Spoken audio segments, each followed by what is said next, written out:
बिस्मिल्लाहिर्रहमानिर्रहीम अस्सलातु वस्सलामु अलैका या सय्यदी या रसूल अल्लाह। हज़रत वासिफ़ अली वासिफ़ रहमतुल्लाह अलैह का कौल है कि जिंदा वो है जो दिल में उतर जाता है, मुर्दा वो है जो दिल से उतर जाता है। जिंदा वो जो दिल में उतर जाता है और मुर्दा वो है जो दिल से उतर जाता है।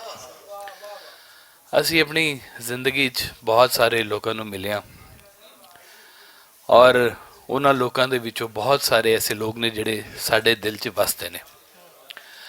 ਤਾਇਬ ਸਾਹਿਬ ਦੀ ਹਾਜ਼ਰੀ ਦਾ ਸ਼ਰਫ, ਤਾਇਬ ਸਾਹਿਬ ਨਾਲ ਮੁਲਾਕਾਤ ਉਹਨਾਂ ਇੱਕ ਯਾਦਾਂ 'ਚੋਂ ਯਾਦ ਹੈ और ਉਹਨਾਂ ਦੇ ਨਾਲ ਹੀ इकबाल बाहू।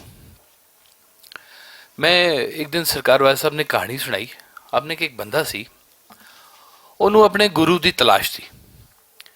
ਕਹਿੰਦੇ ਇੱਕ ਦਿਨ ਉਹਦੇ ਘਰ ਇੱਕ ਬਾਬਾ ਆਇਆ, ਉਹਨੇ ਆ ਕੇ ਕਿਹਾ ਲੈ ਪੁੱਤਰ ਇਹ ਬੀ ਹੈ ਗਈ, ਇਹਨੂੰ ਲਾ ਦੇ ਤੇ ਜਿਹੜਾ ਕੋਈ ਬਜ਼ੁਰਗ ਵੇਖੇ ਨਾ ਉਹਦੇ ਪੈਰ ਧੋਇਆ ਕਰ ਔਰ ਉਹਦਾ ਪਾਣੀ ਜਿਹੜਾ ਹੈਗਾ ਨਾ ਉਹ ਇਸ ਬੀ ਨੂੰ ਲਾਇਆ ਕਰ, ਇਹਦੇ ਚੋਂ ਇੱਕ ਬੂਟਾ ਨਿਕਲੇਗਾ ਔਰ ਜਿਸ ਦਿਨ ਉਸ ਬੂਟੇ ਦੇ ਵਿੱਚ ਕੋਈ ਫੁੱਲ ਲੱਗ ਜਾਏਗਾ ਉਸ ਦਿਨ ਤੇਰਾ ਗੁਰੂ ਤੇਰੇ ਸਾਹਮਣੇ ਆ ਜਾਏਗਾ।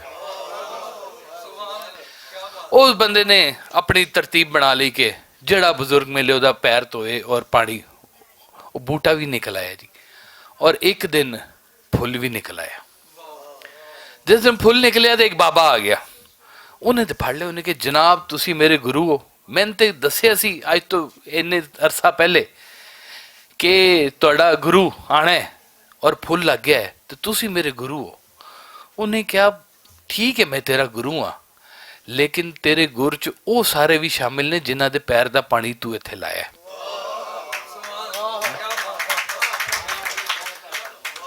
ते शनाख्त किथों किथों मिलदी है लेकिन अदब हर जगह तो फैज दिलवांदा है। ते हजरत सुल्तान बाहू सुल्तानुल आरफीन, मैं एक दिन बैठा सरकार वाले साहब कोल ते ये बड़ा गहरा सब्जैक्ट है कि हू की है बाहू। तो मैं ज़हन च सी ते आपने फरमाया तुम्हें पता ये हू क्या है? मैं कहती नहीं जी, वो कहते हैं ये कलमा का शॉर्ट फॉर्म है। ऐ कोई बंदा दस नहीं सकता कि हू की है, तो आपने दसा एक कलमा तैयबा दा शॉर्ट फॉर्म है कि जेड़ा हू दे विच वड़ गया वो पूरे कलमे दे विच उतर गया। ते ये बड़ी सादत दी गल कि इकबाल बाहू बन गया। यानी कि तुम देखो कि हज़ारा लोगों ने कलाम पढ़े होना है जी हज़रत सुल्तानुल आरफीन दा, हज़ारा लोगों ने मियाँ मीर हज़रत मियाँ मोहम्मद बख्श साहब दा कलाम पढ़े होएगा, पीर वारिस शाह साहब दा कलाम पढ़े होएगा, लेकिन शनाख्त किसे किसे नूं उहदे हवाले दे नाल मिलदी है।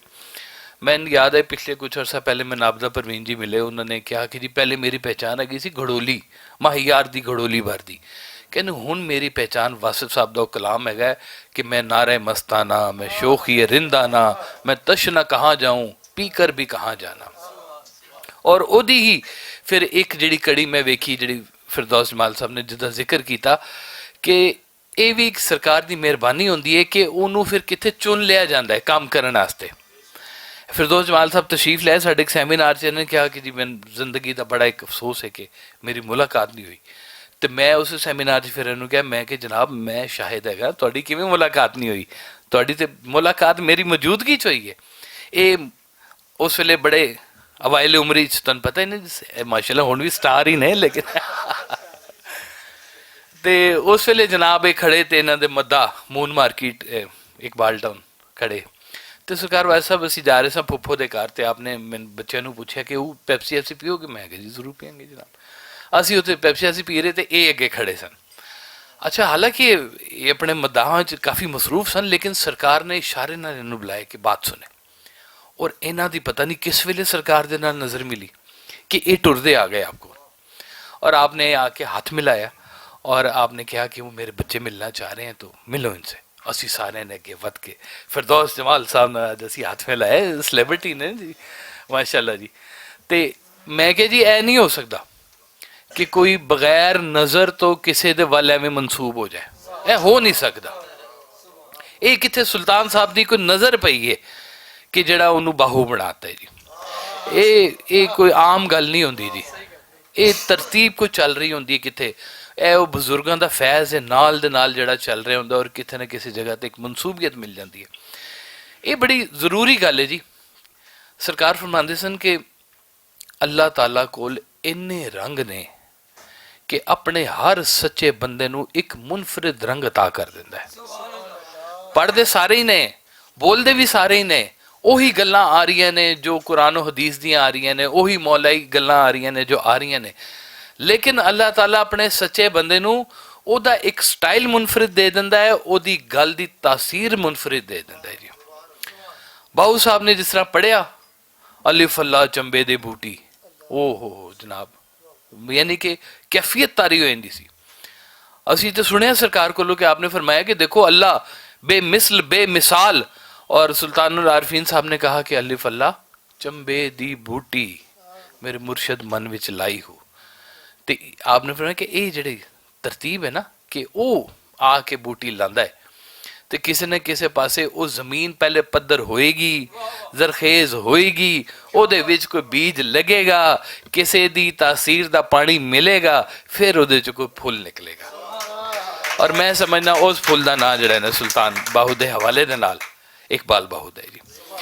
अगे मैं यदि नौजवान दी नवीद की शक्ल च भी जिहड़ा ना जी वो वेखना कि अगे भी जी तासीर जी ना चल रही है जी, और DNA नज़र आता है। नाले साडा कामन इकबाल बाबू साहब का भी तो इन्हों के असी एको रंग के लोग है, शक्ल भी साड़ी तकरीबन मिलती जुलती हैगी है जी। ये भी बजुर्गों की एक रिवायत है कि कोई ना कोई डाखाना इकट्ठा होना चाहिए, और साढ़े तो बहुत सारे डाखाने इकट्ठे ने। उन्होंने सरकार वाले साहब का कलाम बड़ी मेहनत नाल तैयार किया, और तुहानूं याद होएगा कि सब बहारां यारां नाल आया माही पात माल। वो जड़ा इकबाल बाबू साहब ने जो कलाम पढ़ना, यकीन करो वो वाला कलाम मैं अज तक किसी होर को उन्हें किसी ने पढ़े ही नहीं जी। वाला कलाम भरे बड़ोले आपकी किताब है, तो उन्होंने नाल मनसूब हो गया। मैं कदे बैठते ने, ये तो आप बड़े अच्छे माशाल्लाह फिरदौस जमाल साहब सिंगर भी बड़े अच्छे ने, अदाकार भी ने, सिंगर भी बहुत पक्के वाले ने जी। ते ये बैठे होंगे ना दरबार शरीफ ते ये सुना भी देंगे कि वो जनाब किवें धुन बनाई और किवें सारा काम किया। बजुर्ग अपनी खिदमत किसे कोलों भी करवा सकते ने, ये सादत है कि कोई साडे जोगा भी कोई काम निकल आवे जी। इस वड्डी इमारत दे विच कोई इट साडी भी कई लग जाएगी तो समझांगे असी भी इमारत का हिस्सा आ गया। तो मैं भट्ट साहब का, दसर भट्ट साहब का और नौजवान का बहुत मशकूर के इस कीमती महफिल दे विच बुलाया, और बड़े खूबसूरत अंदाज दे विच पंजाबी अज सुनी, बड़े अरसे बाद बोली, क्योंकि उर्दू का दौर है और अंग्रेज़ी का दौर है और अंग्रेज़ी स्कूलों का दौर है, और उहदे विच ये पंजाब की आवाज़ का निकलना भी एक बड़ी खुशाइन गल हैगी है। असी घरों गल्लां सारियां पंजाबी च खादियां ने हमेशा ही, और दफ्तरे च उर्दू बोली है, और अपने कालजां दे विच जाके असीं अंग्रेज़ी बोली है। पता नहीं असीं की बोलते रहे हैं, की करते रहे हैं, सानूं ते अज तक समझ नहीं आई जी। और कुरान असीं अरबी च पढ़ लिया जी सारे का सारा, तो असीं मजबूर हाँ बहुत सारी चीज़ां दा हैगियां ते उहदे विच, लेकिन जिहड़ी दिल नूं लगदी है ना गल आके, और जो अदब और आदाब पंजाबी दे है ने, वो कोई खास ही गल हैगी है। इसलिए सरकार ने ना एक बारी सी खुशाब बैठे, कवाली हो रही सी जी, आखिरी गल पेश करना, तो कवाल ने गिरा तो बाद ना अपना गला सुनाना शुरू करता, राग रंग अपना। तो सरकार वाले साहब ने उन्होंने रोक लिया, आपने कहा गल सुनो, जे तुसी गला सुनाओगे तो गला सुनाई देवेगा, जे तुसी कलाम सुनाओगे तो कलाम सुनाई देवेगा, फैसला करो तुसी की सुनाना है।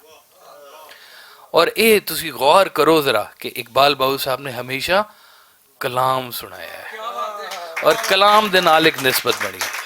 अल्लाह ताला उन्होंने जवारे रहमत च होर जगह अता फरमाए, और उन्होंने और आसानियां देवे, और उन्होंने जिन्नी औलाद हैगी जी, बेटे हैं बेटियां हैं, उन्होंने अल्लाह ताला आसानियां देवे, और इस नां दी निस्बत दी हिफाजत करन दी भी तौफीक अता फरमाए, और इनू अगे वधाण दा भी जिहड़ा है ना जी सिलसिला उन्होंने नसीब फरमाए जी। बहुत शुक्रिया जनाब दी मोहब्बतां।